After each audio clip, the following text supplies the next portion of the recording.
Dia 123, Números, capítulo 10. E o Senhor ordenou a Moisés: faça 2 trombetas de prata batida que terão 2 funções. Elas devem ser usadas para reunir o povo e para dar a ordem para a partida do acampamento. Quando as 2 trombetas forem tocadas, todo o povo deve se reunir na entrada do tabernáculo. Mas se tocar uma só trombeta, apenas os líderes das tribos se reunirão diante de você. Para distinguir entre o sinal para reunir o povo e o sinal para desmontar o acampamento e partir, serão necessários toques diferentes de trombeta. Quando tocar sons curtos e fortes, as tribos acompanhadas a leste deverão partir. Ao som do segundo toque, as tribos do sul começarão a partir. Os toques curtos e fortes são o sinal para partir. Para reunir o povo, deverão ser dados toques longos. Só os sacerdotes descendentes de Arão poderão tocar a trombeta. Essa é uma lei permanente para ser passada de pai para filho. Quando estiverem na terra de vocês e forem lutar contra os seus inimigos, que os estiverem oprimindo, toquem as trombetas e o Senhor, o seu Deus, se lembrará de vocês e os libertará dos seus inimigos. Também toquem as trombetas nas horas de alegria, isto é, durante as festas anuais e no início de cada mês, quando apresentarem as ofertas queimadas e as ofertas de paz, e elas servirão de memorial em favor de vocês, da aliança que ele fez com vocês. Eu sou o Senhor, o Deus de vocês. No 20º dia do 2º mês do 2º ano, a nuvem se levantou de cima do tabernáculo, e os israelitas partiram do deserto de Sinai, viajando por etapas, até que a nuvem parou no deserto de Parã. Essa foi a primeira viagem que fizeram depois que receberam as ordens do Senhor anunciadas a Moisés. Primeiro partiu a bandeira de Judá, com o exército da tribo logo atrás. Os líderes do exército eram Naasson, filho de Aminadab. Natanael, filho de Zuar, era o líder do exército de Isacar. E Eliabe, filho de Elon, era comandante do exército de Zebulon. Então, os gersonitas e os meraritas desmontaram o tabernáculo e partiram. Depois, os exércitos do acampamento de Rubem partiram junto à sua bandeira. O comandante do exército de Rubem era Elisur, filho de Sedur. O comandante do exército de Simeão era Selumiel, filho de Zurizadai. E o comandante do exército de Gade era Elisaf, filho de Deel. A seguir, os coatitas partiram carregando os objetos sagrados do tabernáculo. O tabernáculo já estava montado no novo acampamento quando os coatitas chegavam com os objetos sagrados. Depois partiram do acampamento os exércitos da tribo de Efraim, junto à sua bandeira. Elisima, filho de Amiúde, era o comandante desse exército. Gamaliel, filho de Pedazur, comandante dos exércitos da tribo de Manassés, e Abidã, filho de Gideone, dos exércitos da tribo de Benjamim. Finalmente, atrás das últimas 3 tribos, partiram os exércitos do acampamento de Dan, junto à sua bandeira, que era comandado por Aizer, filho de Amizedai. Pagiel, filho de Ocrã, era o comandante do exército de Asser, e Aira, filho de Enã, do exército da tribo de Naphtali. Essa era a ordem em que os exércitos das tribos de Israel seguiam quando estavam marchando. Um dia Moisés disse a Robabe, filho do midianita Reuel, sogro de Moisés: Estamos viajando para alugar respeito do qual o Senhor disse: Eu o darei a vocês. Venham conosco e seremos bons para vocês, pois o Senhor tem feito promessas maravilhosas a Israel. Mas Robabe respondeu: Não posso, porque preciso voltar para minha terra e para os meus parentes. Moisés, porém, insistiu: Fique conosco, porque você sabe onde devemos acampar e será de grande ajuda para nós.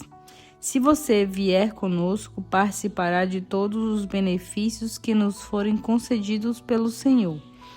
Então eles partiram no monte do Senhor e viajaram durante 3 dias. E a arca da aliança do Senhor ia à frente deles para preparar um novo lugar para o povo descansar. A nuvem do Senhor ficava sobre eles de dia quando partiram do acampamento. Sempre que a arca partia, Moisés exclamava: Levante, ó Senhor, sejam espalhados os seus inimigos e fujam da sua presença os seus adversários. E quando a arca parava, ele dizia: Volte, ó Senhor, para ficar com os milhares dos filhos de Israel. Salmos, capítulo 46. Deus é o nosso refúgio e fortaleza. Ele é aquela ajuda na qual se pode confiar no dia de angústia. Por isso, não ficaremos perturbados, mesmo que a terra trema e as montanhas desabem dentro do mar. Ficaremos tranquilos, mesmo se houver grandes enchentes e terremotos a ponto de sacudirem os montes com a sua fúria. Há um rio que corre mansamente pela cidade de Deus. Um dia que enche de alegria quem vive lá, o santo lugar onde vive o Altíssimo. Deus mesmo vive ali, por isso ela não será abalada. O próprio Deus vem em seu auxílio, desde o romper da manhã. As nações gritam e se agitam iradas, mas quando Deus ergue a voz, a terra se derrete submissa. Os reinos se encolhem com medo e respeito. O Senhor dos Exércitos está entre nós, o Deus de Israel é a nossa proteção. Venham, vejam as grandes obras do Senhor. Vejam como ele castigou várias nações com a destruição. Ele acaba com a guerra em todo o mundo, quebrando o arco, despedaçando a lança e queimando os escudos com fogo. Fiquem inquietos e saibam de uma vez por todas que eu sou Deus. Todas as nações da terra hão de honrar o meu nome. O Senhor dos Exércitos está entre nós. O Deus de Israel é a nossa proteção. Salmos, capítulo 47. Batam palmas, vocês todos os povos. Louvem a Deus, cantando, gritando de alegria, pois o Senhor Altíssimo é muito poderoso. Ele é o Rei de toda a terra. Ele derrotou os nossos inimigos e colocou outras nações debaixo de nossos pés. Ele preparou esta terra para ser nossa herança, a glória dos descendentes de Jacó, a quem ele ama. Deus, o Senhor, subiu entre gritos de alegrias ao som de trombetas. Cantem salmos para louvar a Deus, cantem salmos para louvar o nosso Rei. Deus é o Rei de toda a terra. Cantem com perfeição e beleza os seus louvores. Assentado em seu trono, Deus reina sobre todas as nações. Os líderes dos povos se juntaram ao povo de Deus de Abraão, pois eles entregarão ao Senhor toda a sua autoridade, e ele será honrado soberanamente em toda a terra. Cântico dos Cânticos, capítulo 8. Quem dera você, meu irmão, amamentando nos seios da minha mãe, Então eu poderia beijá-lo na frente de qualquer pessoa e ninguém me desprezaria. E o levaria à casa da minha mãe, aquela que me ensinou. Eu lhe daria vinho de romãs, o néctar das minhas romãs. Então me abraçaria com a mão direita e com a esquerda afagaria minha cabeça. Moças de Jerusalém, prometam e jurem pelas gazelas e corças do campo que vocês não vão acordar o meu amado, nem despertar o meu amor enquanto ele não quiser. Moças de Jerusalém, quem é que vem do deserto apoiado no seu amado? A moça. Foi debaixo da macieira onde sua mãe sofreu as dores do parto. Foi ali que eu acordei o seu amor. Guarde-me em seu coração como uma prova de amor eterno, porque o amor é forte como a morte e o ciúme.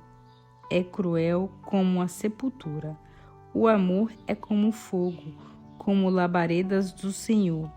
Não há água que apague a chama do amor, nem rio é capaz de levá-lo na correnteza. Se alguém oferecesse toda a fortuna de sua casa para comprar o amor, seria totalmente desprezado. Irmãos, nós temos uma irmãzinha que ainda é muito pequena para ter seios. O que faremos com a nossa irmã no dia em que alguém a pedir em casamento? Se ela for um muro, construiremos sobre ela uma torre de prata. Se ela for uma porta, nós a forraremos com tábuas de cedro. A moça. Eu sou um muro e os meus seios são como as suas torres. Por isso o meu amado se agradou de mim como alguém que inspira paz. Salomão possui uma plantação de uvas em Baal-Hamon. Ele arrendou suas plantações a alguns lavradores, recebendo de cada um 12 quilos de pratas. Mas, quando a minha própria vinha está em seu poder, os 12 quilos de prata são para vocês, ó Salomão, e ainda darei 2,5 quilos para quem tomar conta dela. O rei.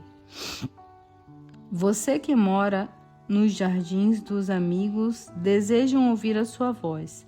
Fale, eu também quero ouvi-la. A moça. Venha depressa, meu amado. Venha com a gazela ou com o gamo que salta sobre os montes perfumados.